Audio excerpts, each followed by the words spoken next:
Welcome to Monk's Temple.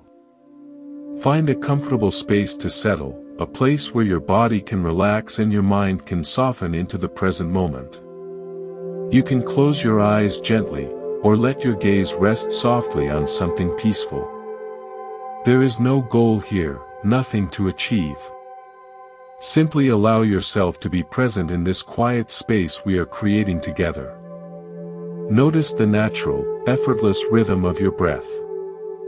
Feel the support beneath you, holding you.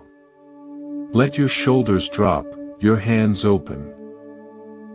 We are not here to learn something new, but to remember something ancient and true that resides within the stillness of your own heart. Have you ever returned from time spent with someone and felt a peculiar kind of weariness?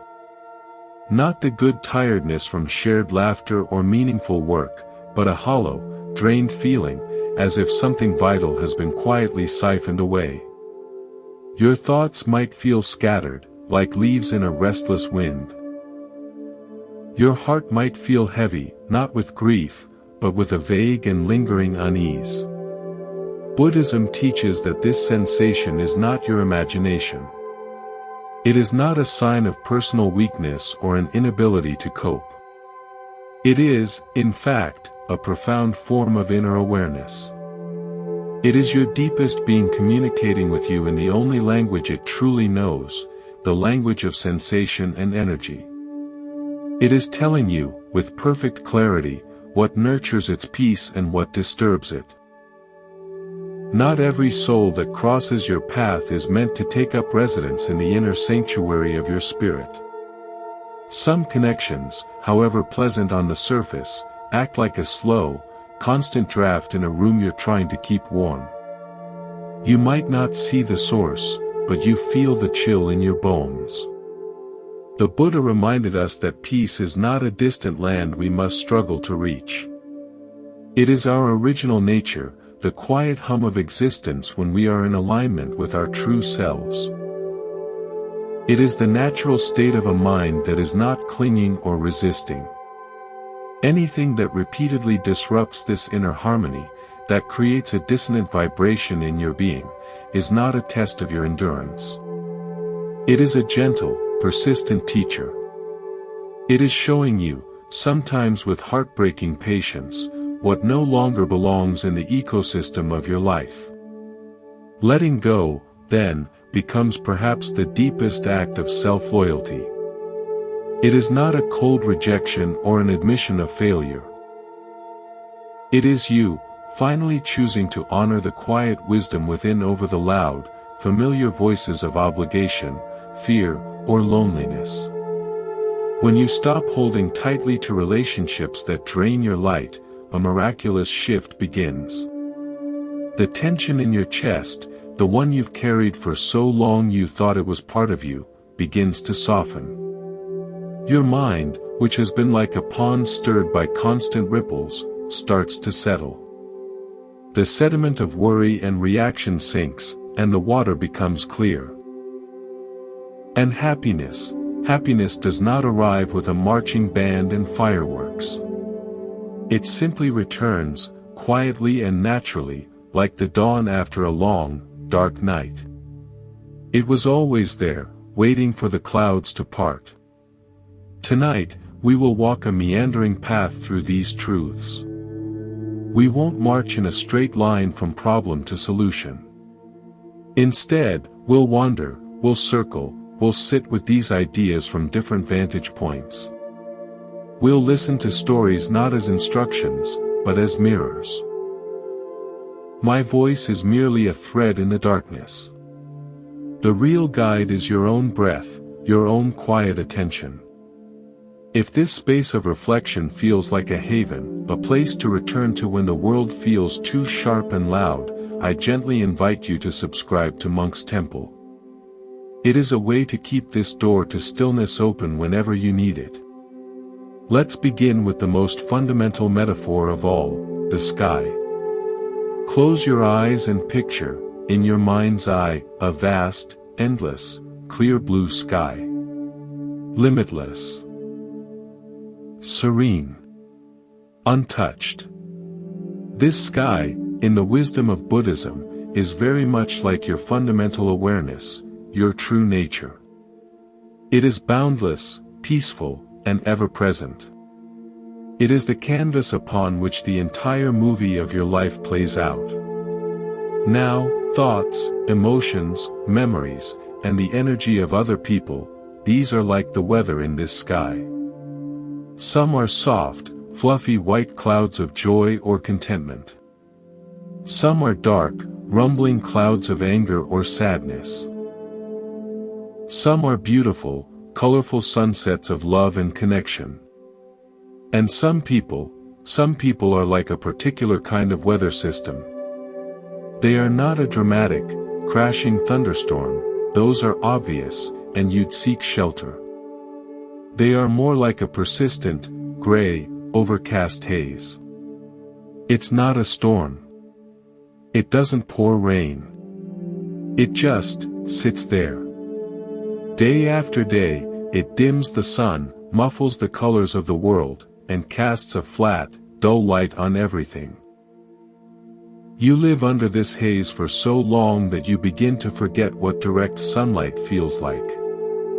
You start to believe that this muted, gray world is the only reality, that this is simply what the sky is.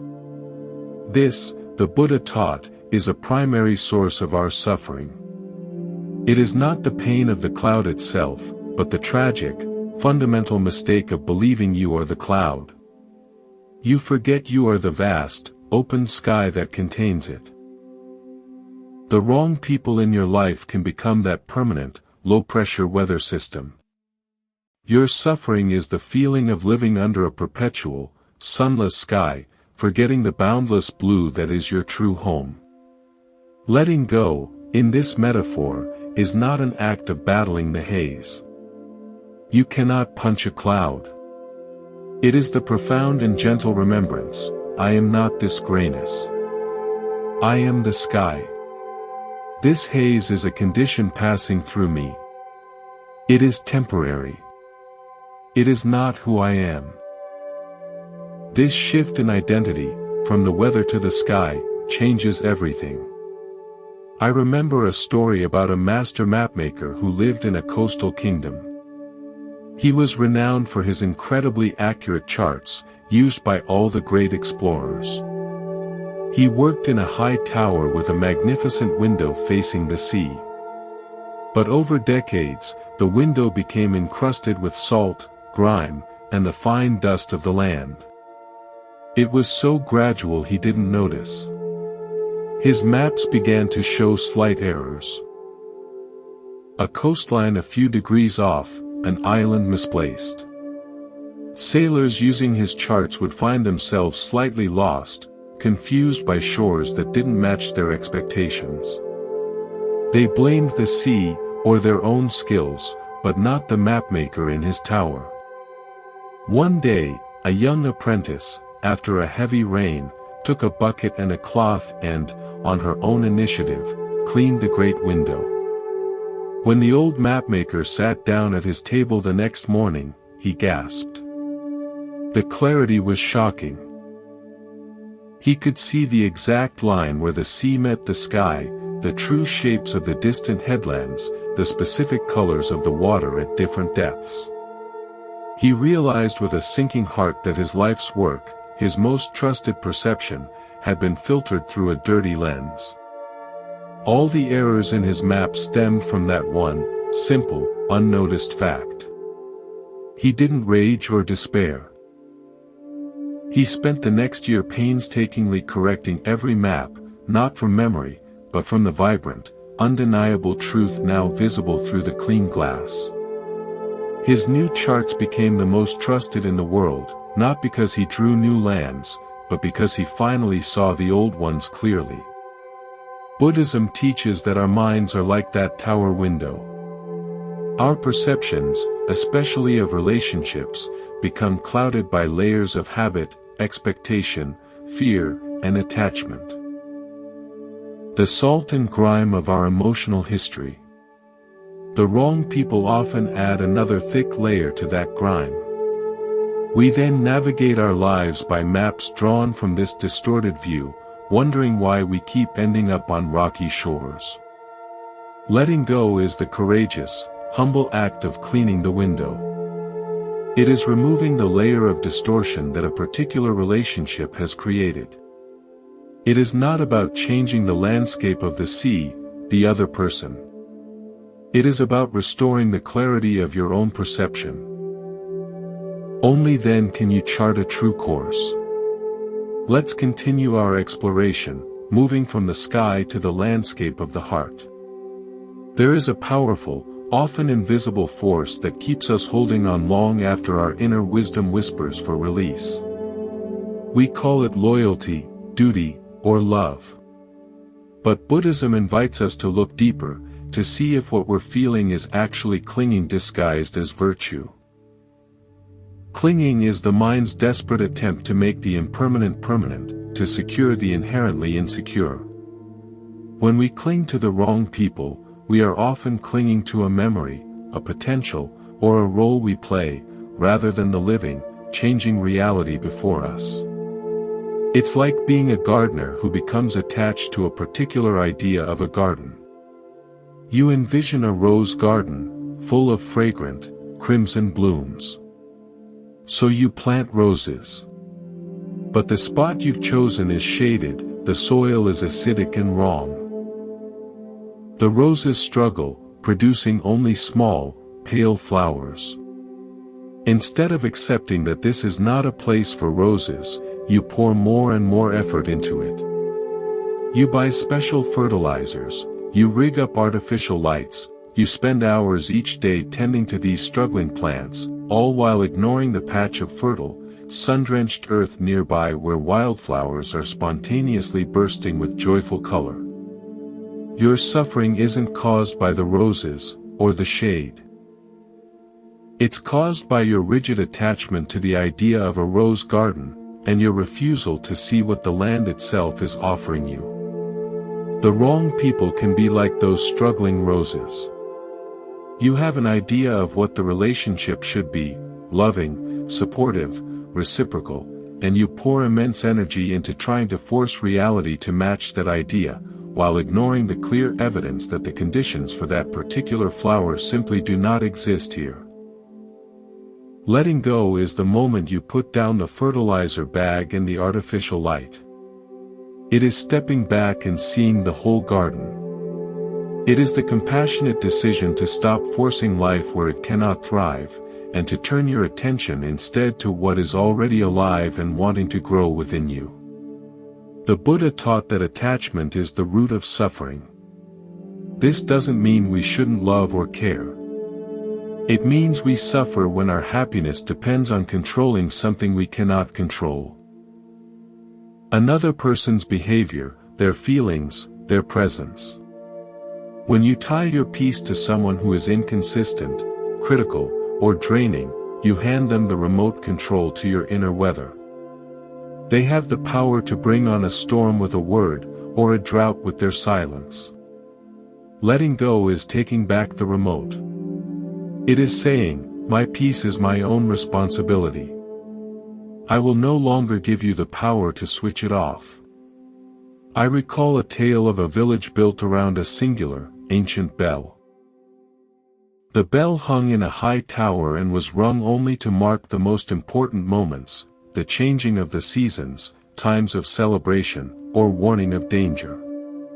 The sound was deep, pure, and could be heard for miles, settling the hearts of all who heard it. Over time, however, a vine began to grow up the tower. It was a beautiful vine, with delicate leaves and tiny white flowers. No one had the heart to cut it. Year by year, it grew thicker, winding itself around the bell's support beam and even creeping over the bell itself. One day, when the time came to ring the bell for the spring festival, the bell ringer pulled the rope. Instead of the clear, resonant bong that shook the valley, there came a muffled, choked thud. The vine had so enveloped the bell that it could no longer vibrate freely. Its true voice was silenced. The villagers were dismayed. They loved the vine's beauty, but they missed the soul-stirring voice of their bell. They faced a difficult choice: cut away the vine and restore the bell's voice, or keep the vine and lose the sound that defined their community. After much discussion, they chose a middle way. They did not destroy the vine. Instead, they carefully, tenderly, pruned it back. They unwound it from the bell and its support, creating a clear space for the metal to sing. They redirected the vine to grow on a separate trellis beside the tower. The bell's true voice returned, even more beautiful for the contrast with the silence. And the vine, now with its own space to thrive, flourished more beautifully than ever, its flowers seeming to listen to the clear tones above. Buddhism teaches that our true self, our inner peace, is that bell. It has a clear, resonant tone meant to be heard. The wrong people can be like that beautiful but encroaching vine. Their presence, their demands, their energy slowly wrap around our inner being, not with malice, but with the simple force of their own growth, until our true voice is muffled. We become a muted version of ourselves. Letting go is not about destroying the vine, hating the person. It is the careful, conscious work of pruning back the entanglement. It is creating sacred space around your own inner bell so it can ring true again. It is giving both yourself and the other the space to grow in your own right ways, even if that means growing apart. This work requires a gentle hand and a discerning eye. It asks us to love ourselves enough to want to hear our own clear tone, and to love the other enough to not let them be the thing that silences us. It is an act of profound respect for both parties. We've been sitting with the idea of entanglement and the need for clear space. This can bring up feelings of guilt or fear. If you're finding truth here, and wish to explore how to navigate these feelings with compassion, I invite you to continue with me. Let's move deeper into the forest of the heart, to a place where a different kind of shadow often falls. One of the most subtle and painful ways we suffer is by confusing familiarity with safety. We stay in draining relationships because they are known. The landscape of the pain is mapped. We know where the emotional potholes are, we know what topics will lead to arguments, we know the cycle of tension and temporary relief. This known terrain, however miserable, can feel safer than the vast, uncharted territory of letting go. The devil you know, as the saying goes. Buddhism challenges this at its core. It teaches that true safety is not found in the familiar prison, but in the liberating uncertainty of freedom. A mind that is trapped, even in a familiar trap, is not safe. It is captive. The peace we crave is on the other side of that fear of the unknown. The wrong people often provide the walls of that familiar prison. They define the limits of your world, and as constricting as those limits are, the thought of a world without walls can be terrifying. What if there's nothing out there? What if I'm alone? What if I can't make it? But what if, beyond those walls, there isn't a terrifying void, but a wide, open meadow?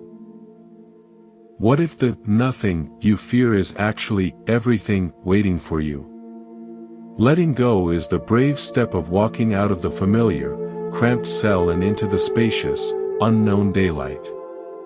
Yes, the light might be blinding at first. Yes, you might feel exposed. But with each breath of free air, your eyes will adjust. You will realize that the walls were not protecting you, they were only confining you. Imagine you have lived your whole life in a deep, narrow canyon. The walls are high, the sky is just a thin strip of blue far above.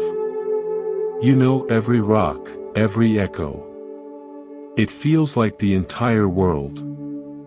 Then, one day, you find a narrow, hidden path that winds upward. It's steep and scary. You climb for a long time, not knowing what's at the top.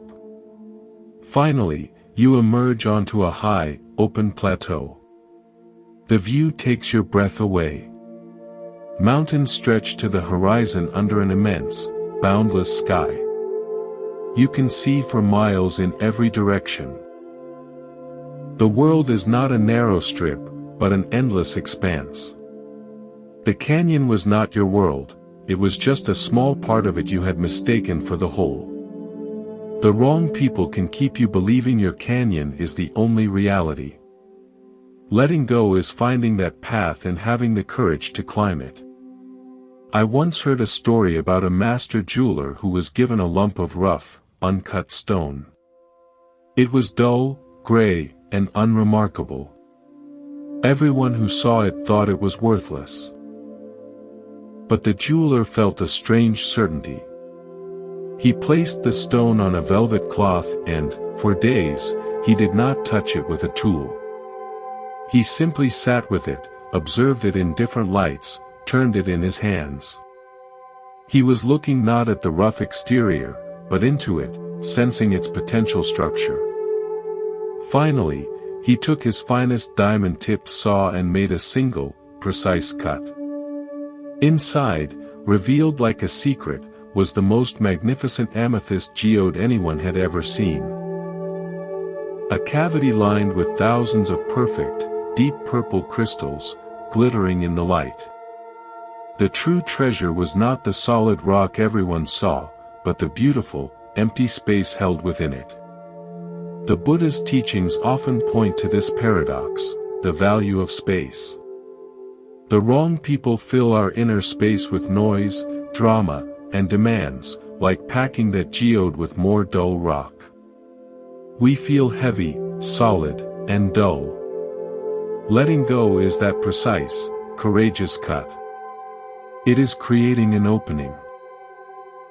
And what is revealed is not nothingness, but a breathtaking inner crystalline structure, your own capacity for peace, beauty, and clarity, that was there all along, waiting for space to be seen.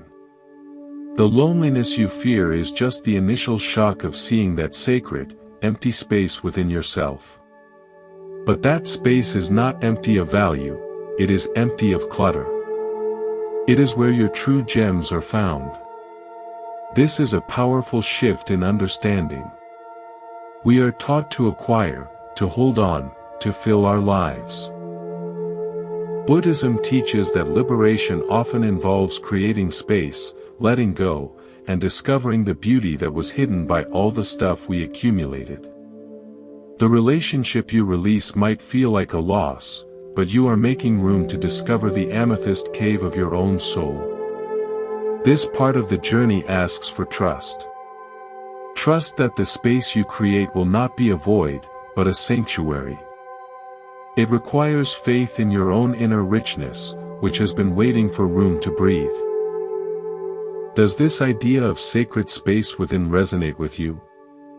Would you like to explore what it means to inhabit that space? Let's continue, and turn our attention to one of the great obstacles on the path of release, the burden of guilt. We feel guilty for choosing our peace.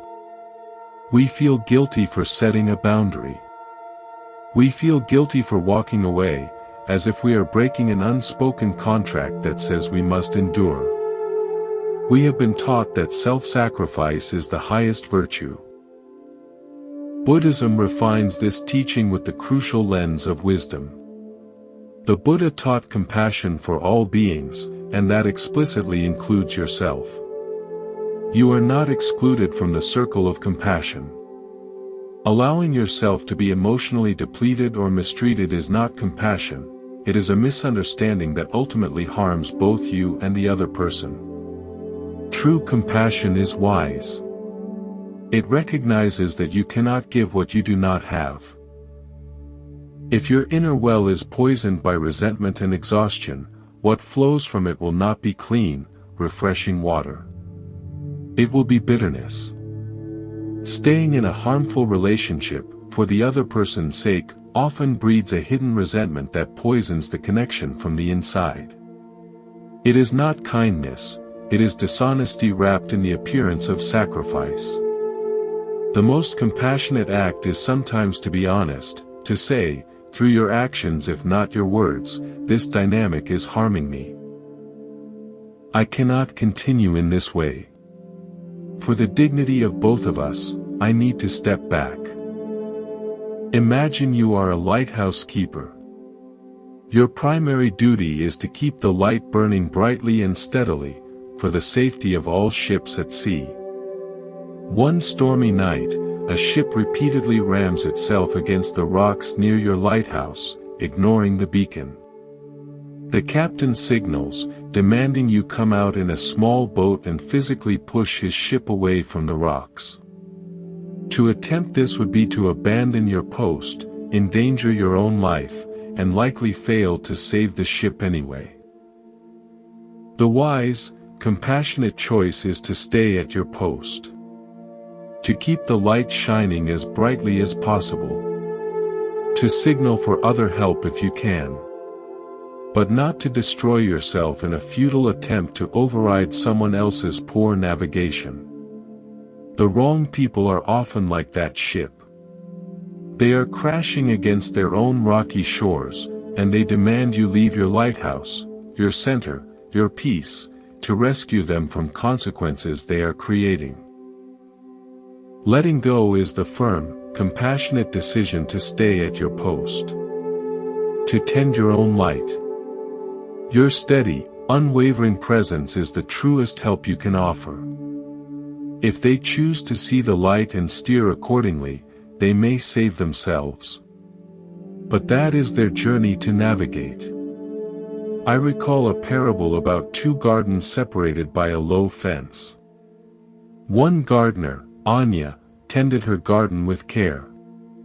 She nurtured the soil, planted complementary species, and her garden was a vibrant, peaceful oasis. The other gardener, Ben, was neglectful. His garden was overrun with aggressive weeds that began sending runners under the fence into Anya's garden. Anya faced a choice. She could spend all her time and energy trying to pull Ben's weeds from her own garden, a futile and endless task. She could complain to Ben, who showed no interest in change. Or, she could take a third path. She dug a narrow, deep trench along her side of the fence and filled it with stone. This barrier stopped the invasive runners. She then focused all her energy on her own vibrant garden. It required effort to build the trench, but far less than the endless weeding. Her garden thrived. Ben's garden grew wilder. But the peace of Anya's oasis was preserved. She had not attacked Ben or his garden. She had simply, and clearly, protected her own. Buddhism teaches the importance of wise boundaries. Letting go is often about building that trench. A clear, firm, compassionate boundary that protects the sanctity of your inner garden. Guilt would tell you that building the trench is unkind, that you should just keep pulling Ben's weeds forever. Wisdom says that protecting your oasis is not only your right, but your responsibility. A depleted, weed-choked garden benefits no one. A thriving one offers beauty, peace, and nourishment to all who visit. Releasing guilt requires understanding that your well-being is not a selfish concern, but the foundation from which all genuine goodness in your life flows. You cannot share peace if you have none. You cannot offer calm from a center of chaos. Letting go of the wrong people is, therefore, a profoundly moral act. It is the preservation of your capacity to be a force for good in your own life and potentially in the lives of others. We are reframing guilt as a misdirected signal, pointing us toward a false duty. This can be a profound relief. Let's journey now to the heart of what makes letting go not just possible, but peaceful, the practice of acceptance. We often think of letting go as an act of will, a forceful pushing away. But from the perspective of Buddhist wisdom, true release comes not from force, but from surrender to the truth of what is. Suffering, the Buddha taught, arises from our craving for things to be different than they are. When we are with the wrong people, a huge part of our pain is the internal argument, they shouldn't be this way. This shouldn't be happening. I shouldn't have to feel this. We are at war with reality. Letting go begins not with an action toward the other person, but with a ceasefire within yourself. It is the moment you stop arguing with the facts. You look clearly at the relationship and say, silently, this is what is. This person behaves in this way. This dynamic exists. There is no blame, no judgment in this statement, only clear, calm observation. It is like finally acknowledging that the wall in front of you is, in fact, a wall.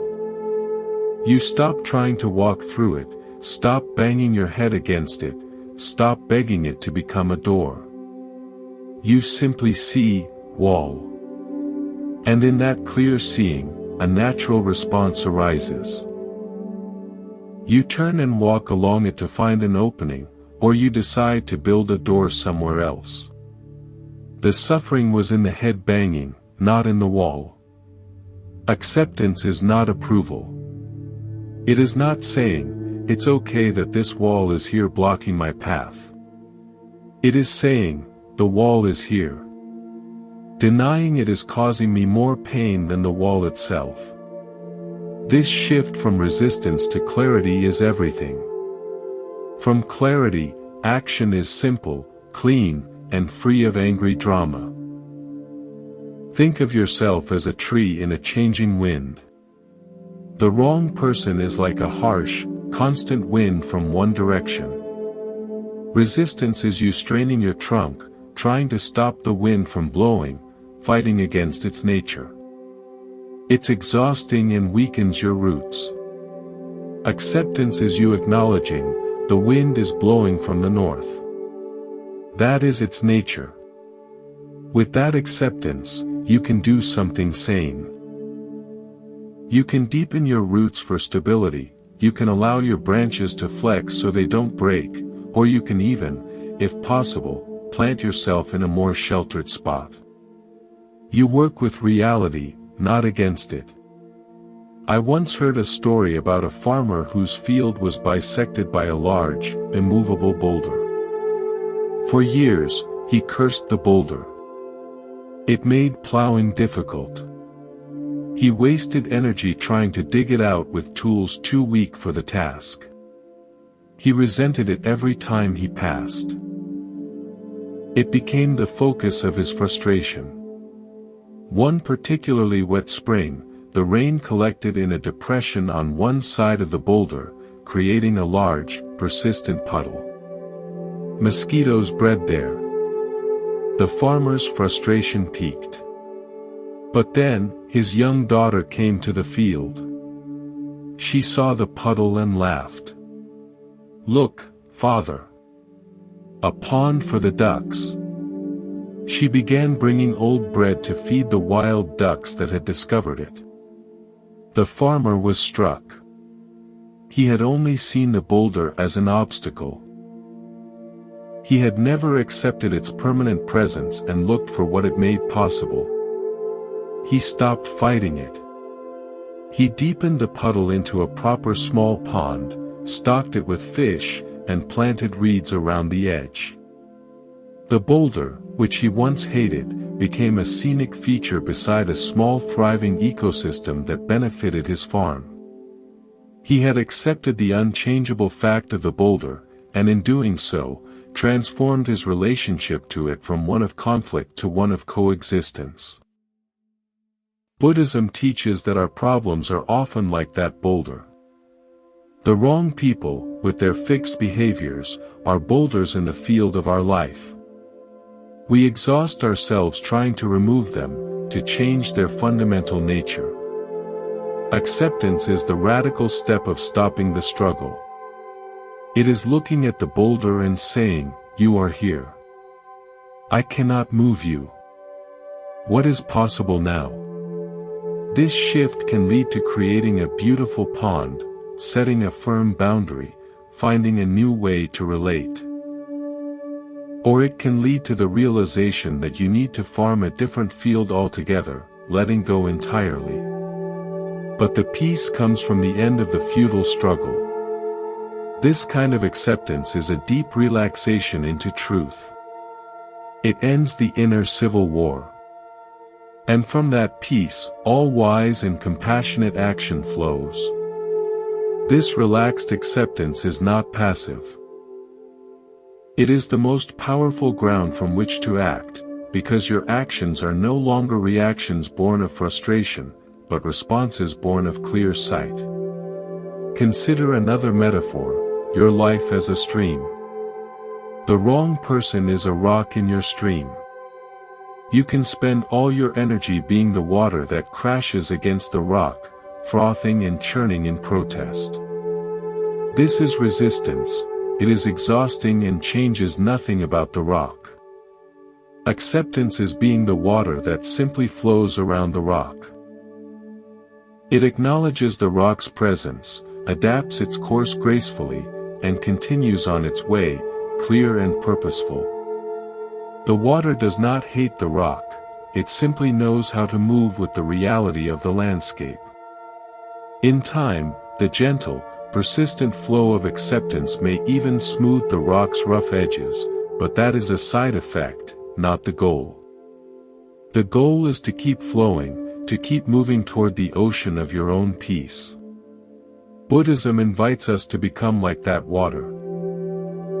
To stop fighting the unchangeable facts of certain relationships. To accept that some people are, by their nature, like certain rocks in the stream, fixed, unmoving in their ways. Our peace lies not in changing the rock, but in changing our relationship to it. In flowing around. In finding a new course. Acceptance gives us the fluidity to do that. It returns our power to us, not as a hammer to break the rock, but as the innate flexibility of water to find 1,000 paths to the sea. This practice of acceptance is a daily returning to what is. It is a gentle discipline of releasing the stories of what should be, and meeting the present moment with openness. When you find yourself tensing against someone's behavior, pause. Breathe. Say to yourself, "This is what is happening right now." This simple acknowledgement is the beginning of freedom. It creates a tiny space between the stimulus and your reaction, and in that space, you find your power to choose your response. Or to choose release. Let's explore a beautiful transformation that occurs on the other side of release, the return to authenticity. When we are entangled with the wrong people, we often wear a mask. We become a version of ourselves that is acceptable, manageable, or pleasing to them. We soften our edges, we mute our colors, we hide our strange and beautiful quirks. We might do this to keep the peace, to avoid conflict, or because they have explicitly or implicitly told us that the real us is too much or not enough. Over time, we forget where the mask ends and our own face begins. The effort of maintaining this performance is exhausting. It is a living death of the spirit, a quiet betrayal of the soul's true song. Letting go is the glorious moment when you finally take off the mask. You step out of the role. At first, your own skin might feel strange. The air on your real face might feel startlingly fresh, almost cold. You might not remember what your authentic laugh sounds like, or what you genuinely enjoy when no one is judging. This is okay. This is part of the sacred homecoming. Buddhism teaches that our true nature is already whole and complete, like a sun that is always shining behind the clouds. The wrong people were a particularly thick cloud layer. Your authenticity is the sun. It hasn't gone anywhere, it's been waiting patiently for the sky to clear. As you spend time in the solitude of your own company, your authentic self begins to timidly, then joyfully, re-emerge. You rediscover old passions you had abandoned on a shelf, covered in dust. You speak your mind without rehearsing the sentences first. You make choices based on what feels right to you, not on what you think will be approved of or will avoid drama. You wear what feels good on your body. You allow yourself to be quiet when you want to be quiet, and enthusiastically expressive when you feel enthusiasm bubbling up. You become, simply, yourself. And the happiness that arises from this is unmistakable. It is not the fleeting, nervous pleasure of external validation. It is the deep, steady, warm contentment of inner alignment. It is the profound relief of finally coming home to your own being, of no longer being a stranger in your own life. Think of yourself as a unique musical instrument, a specific kind of flute carved from a rare wood, a drum made from a particular hide, a cello with a unique grain in its spruce. You have a particular sound, a specific tone that is yours alone. The wrong people are like musicians or conductors who try to force you to play music written for a different instrument. They ask the delicate flute to blast like a trumpet, the deep drum to be as quiet as a harp, the soulful cello to play only light, jaunty tunes. You try, because you want to be part of the orchestra, but it strains your mechanism, forces your timbre, and produces discord. You feel like a failure, an inferior instrument. Letting go is finding the music that was written for your instrument. It is playing your own song, in your own true tone. When you do, the sound is naturally beautiful, resonant, and effortless. It doesn't need to be forced. It flows. Your authenticity is your unique sound in the symphony of life, a note that only you can contribute. I remember a story about a potter in a village known for its perfectly symmetrical, utilitarian bowls. He made these bowls well, and they sold. But in his heart, he loved asymmetry. He found beauty in a slight warp, a gentle unevenness that made a bowl feel alive in the hand. Every time he tried to make one of these imperfect bowls, his teacher would frown and reshape it on the wheel. "We make bowls for eating," the teacher would say. "They must be perfect." The potter's heart sank each time. One day, a traveler from a far-off land visited the workshop. She saw the rows of perfect bowls and nodded politely. Then she saw a single, slightly warped bowl the potter had hidden in the back, one he had kept for himself because he loved it. Her eyes lit up. "This," she said. "This has soul. This tells a story." She offered him 10 times the price of a normal bowl for it. The potter was stunned. He didn't sell it, but her recognition was the key that unlocked a door. He realized that his flaw was his gift. He left the village workshop and set up his own simple studio. There, he made bowls that sang with gentle asymmetry. They became highly sought after, not in spite of their uniqueness, but because of it. He hadn't changed his skill. He had simply stopped hiding his true artistic voice. Buddhism teaches that we often live as that potter in the village workshop, conforming to external standards of perfection, symmetry, and acceptability, while hiding our beautiful, soulful asymmetries, our authenticity. The wrong people are like that traditional teacher, enforcing the rules of the workshop, consciously or unconsciously demanding we suppress what makes us uniquely us. Letting go is the courage to set up your own inner studio. It is the decision to stop hiding the bowl you love.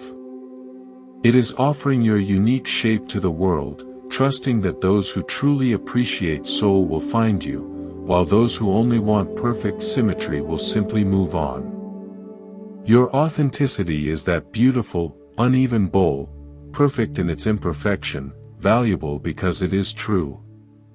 This return to authenticity is not a rebellious act against the world. It is a peaceful act of allegiance to yourself. It requires listening to a deeper, quieter voice than the chorus of external expectations. It means valuing the opinion of your own heart above the noise of the crowd. As you practice this, you'll find that the people who are right for you are not threatened by your authenticity, they are drawn to it. They are the travelers who recognize the soul in your unique shape. The journey back to yourself is the most important journey you will ever take.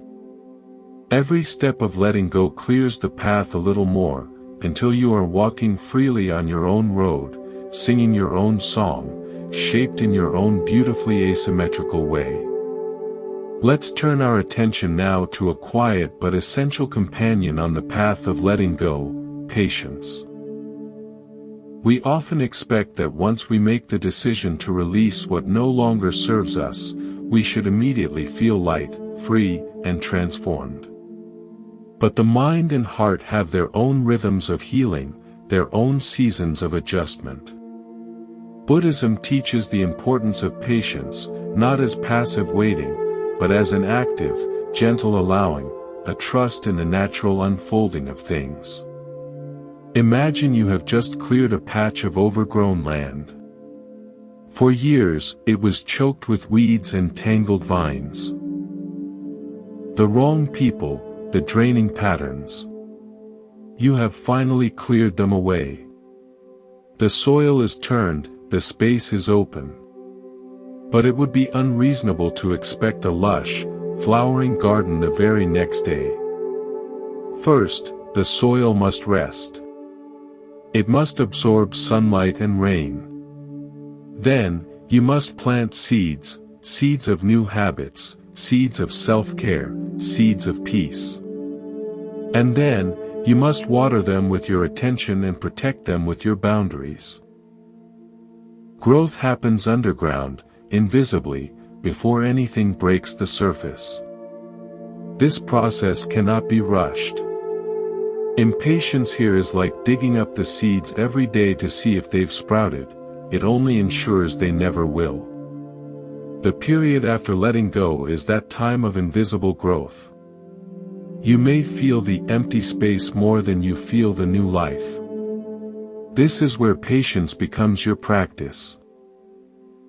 It is the commitment to show up for the quiet work of tending your inner soil, even when you see no immediate blooms. The Buddha often spoke of the gradual path, the step-by-step cultivation of qualities like mindfulness and compassion. Letting go is one courageous step, patience is what walks the path that comes after. I recall a story of a master carpenter hired to restore a famous, ancient wooden bridge. The bridge was sagging, its joints loose, its beauty hidden under grime. The townspeople expected him to start sawing and hammering immediately. But for the first week, he did nothing but sit by the bridge at different times of day. He watched how the light hit it, where the shadows fell. He listened to its creaks in the wind. He felt the texture of the wood with his hands. He was, as he later explained, letting the bridge tell him what it needed. He was practicing a deep patience, a listening patience. Only then did he begin, with slow, precise movements, to clean, to shore up, to reinforce. The work took 3 times longer than the town council had estimated. They grew restless.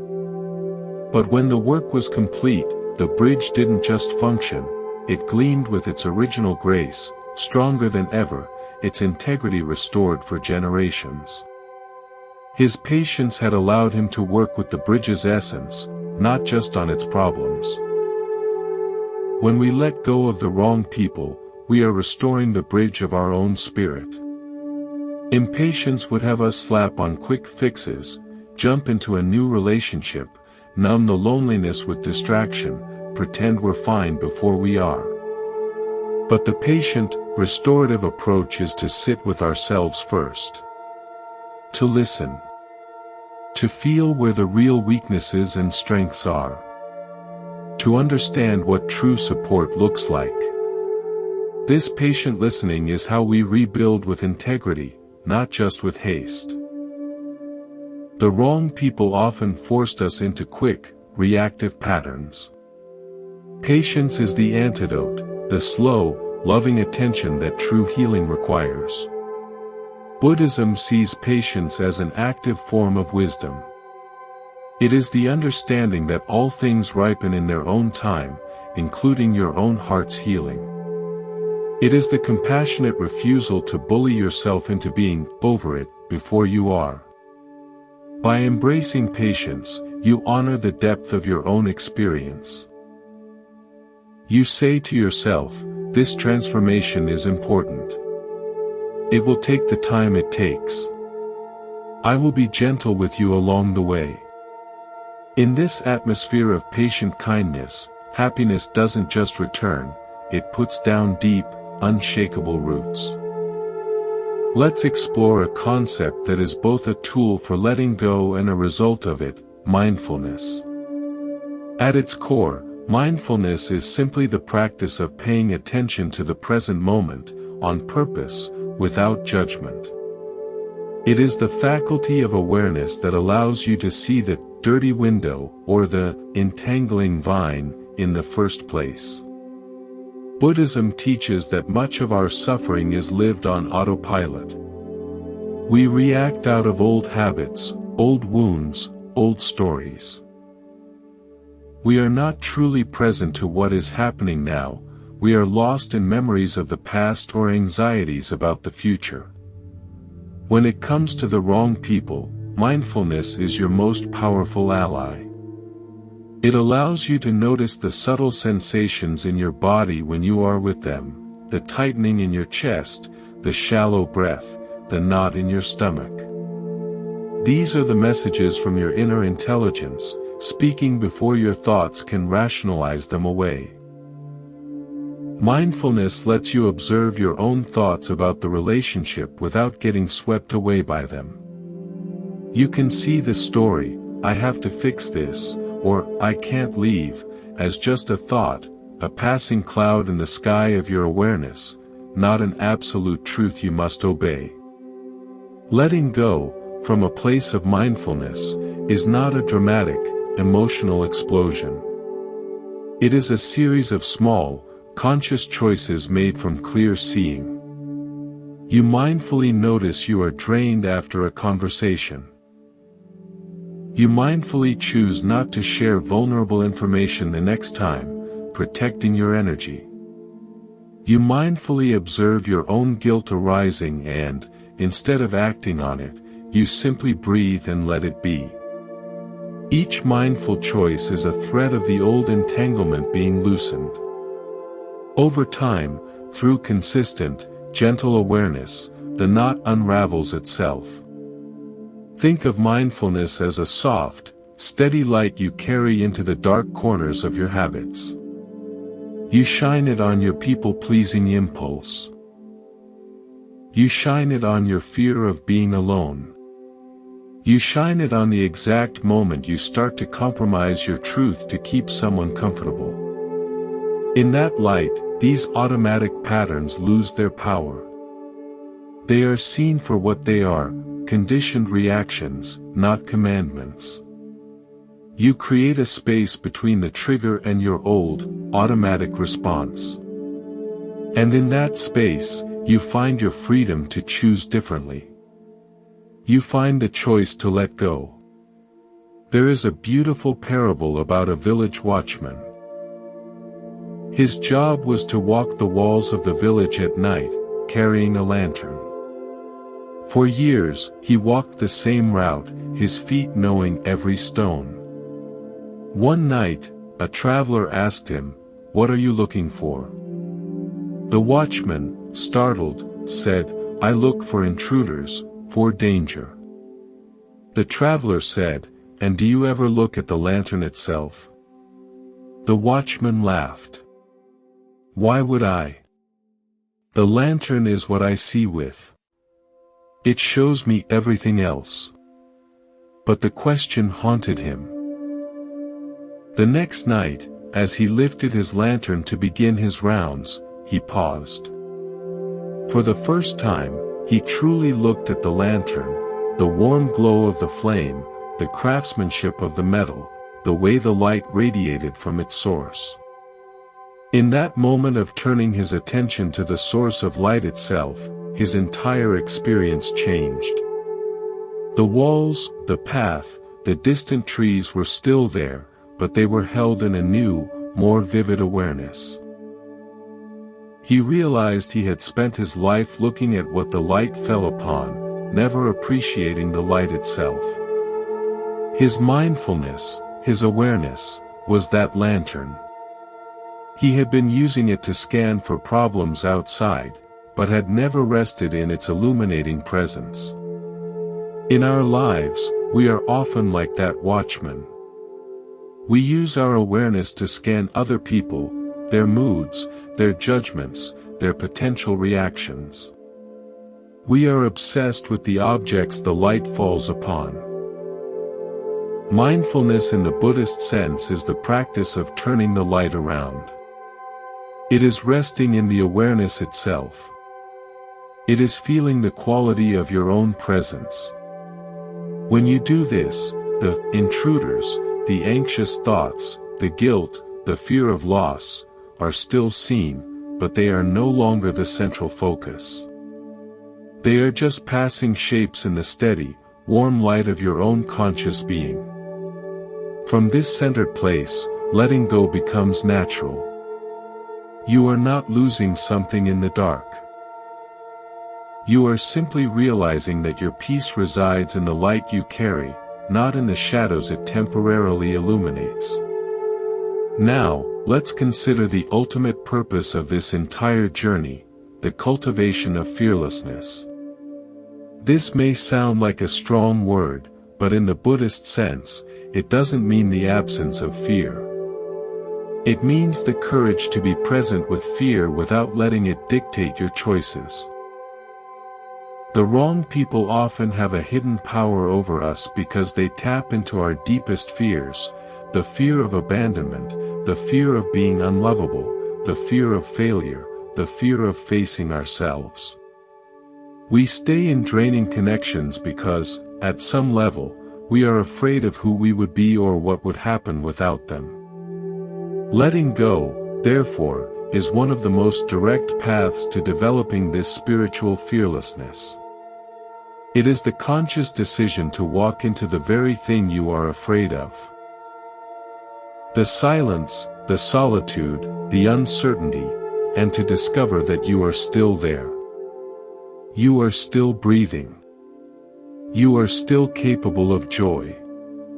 You survive. And more than survive, you begin to thrive. Each time you choose your peace over the familiar ache of a bad relationship, you are voting for your own strength. You are telling your deepest fears, "I see you, but you do not rule me." This cultivated fearlessness changes everything. It means you no longer enter relationships from a place of lack or desperation. You no longer cling to people because you're afraid the good feelings will end. You appreciate connection while it lasts, but your sense of worth is no longer to it. You become like a mountain.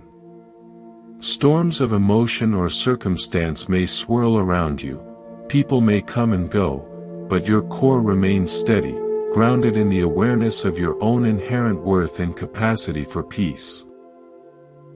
Imagine you have been living in a house built on ground that constantly shifts and trembles. Every relationship feels unstable because your own foundation, your self-worth, is shaky. The wrong people are like earthquakes, constantly triggering this instability. Letting go is the courageous process of moving your house, brick by brick, to solid ground. The solid ground is the unshakable understanding of your own completeness. It is the realization, drawn from direct experience in solitude, that you are enough. This doesn't happen overnight. But with each act of letting go, you transport another brick, another piece of your self-respect, another ounce of your trust in yourself, to the new foundation. Fearlessness is the quality of living in that house on solid ground. The tremors may still be felt, but they no longer threaten to bring the whole structure down. I remember a story about a deep-sea diver who was trained to retrieve pearls from treacherous, dark caves. His greatest fear was his oxygen line getting tangled in the jagged rocks. For years, he dove with intense anxiety, his movements hurried and clumsy, which actually increased his risk. One season, a storm damaged the boat and the diving was halted for months. With nothing else to do, he took up meditation on the shore, simply watching his breath. When he returned to diving, something had changed. The fear was still there as he descended into the dark, but he found he could feel it in his body without being consumed by it. He could notice the tightness in his chest and still choose slow, deliberate movements. His awareness was no longer completely absorbed by the fear, part of it remained as a calm observer. This calm allowed him to navigate the caves with a new grace. He avoided tangles not by frantic avoidance, but by mindful, fluid movement. He discovered that the fear itself was not the problem, being controlled by it was. His true safety lay in the quality of his attention, not in the absence of danger. The wrong people are like those jagged underwater caves. Our fear of loss, loneliness, or conflict is the tangled line. We thrash in panic, making the entanglement worse.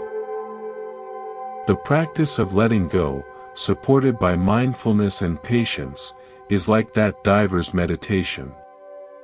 It teaches us to descend into the difficult emotions with a calmer, more observant awareness. We learn to move through the fear with intention, not panic. We discover that we can untangle ourselves, that we can find our way back to the surface, to peace, by staying present and gentle with our own experience. The fear doesn't vanish, but it loses its power to drown us. This is fearlessness. Let's arrive now at the quiet culmination, the understanding that makes sense of every step we've taken together.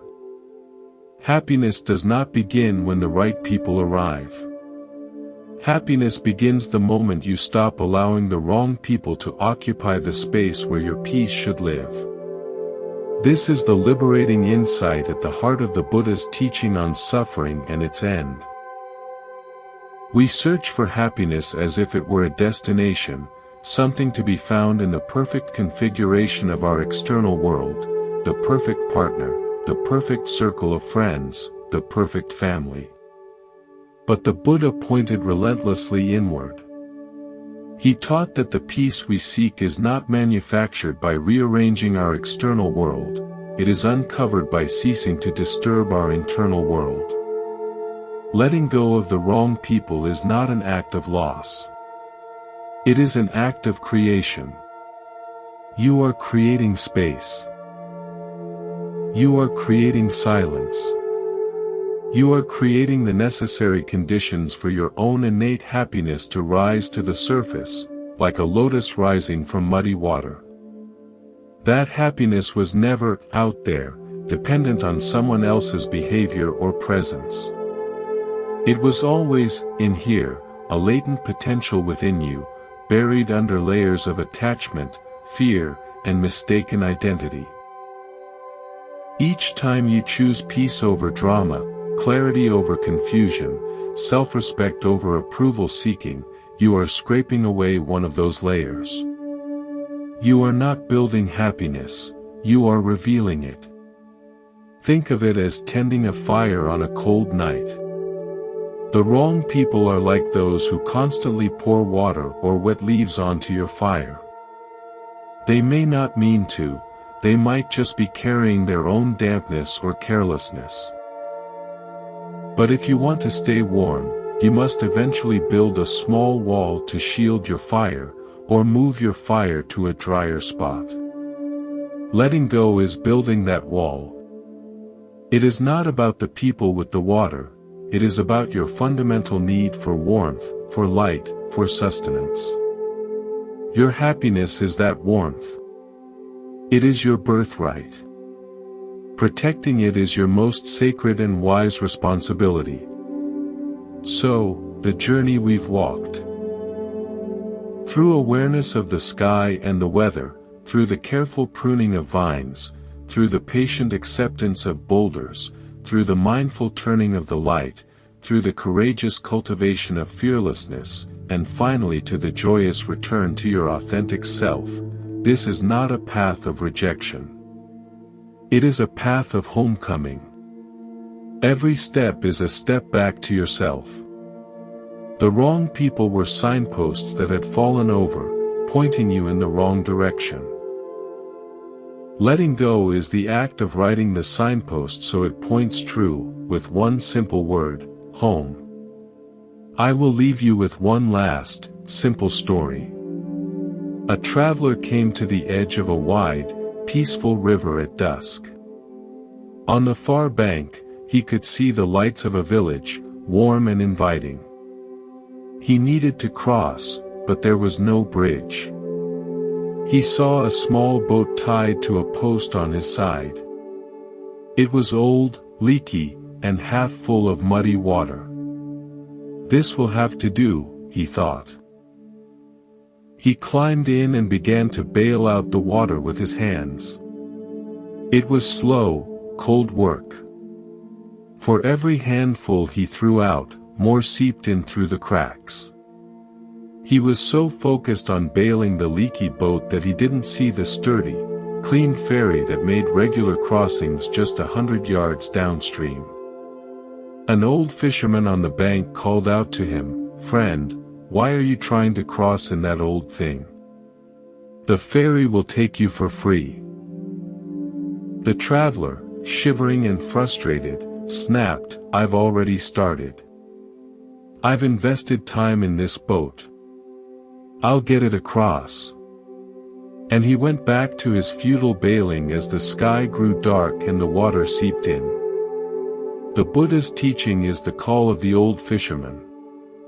The wrong people, the draining relationships, are that leaky, old boat. You've invested time. You've gotten cold and wet. You feel you must see it through. But the ferry of your own peace, self-worth, and inner freedom is waiting, just a short walk downstream. It requires no bailing.